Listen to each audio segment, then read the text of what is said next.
Hi hello నేను మీ చందన. హైదరాబాద్ లో RK news channel start అయింది. ఎవరికి ఎలాంటి సమస్యలున్నా ఆర్కే న్యూస్ ఛానల్ ముందుండి పోరాడుతుంది. ప్రస్తుతం మనకు RK news channel reporter Rehmat Khan గారు రిపోర్టింగ్ అందిస్తున్నారు. మన ఆర్కే న్యూస్ ఛానల్ ని లైక్ చేసి షేర్ చేసి సబ్స్క్రైబ్ చేయండి. Thank you so much.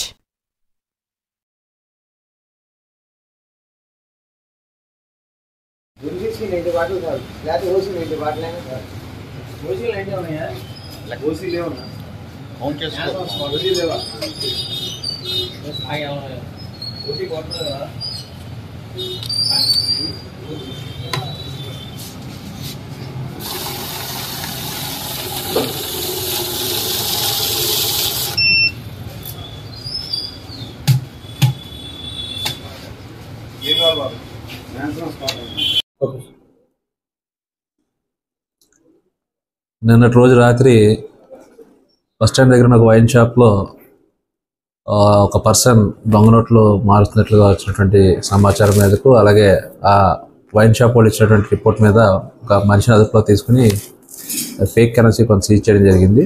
దాని మీద కేసు రిజిస్టర్ చేసి కేసు దర్యాప్తు చేయడం జరుగుతుంది. దర్యాప్తులో ఎవరెవరి పాత్ర ఉందో చూసుకుని దాని ప్రకారం యాక్షన్ తీసుకుంటాం. 6,500 క్యాష్ అక్కడ పొజిషన్లో దొరకడం జరిగింది. పర్సన్ ఇక్కడ మన మచిలీపట్నం సంబంధించిన లోకల్ పర్సన్.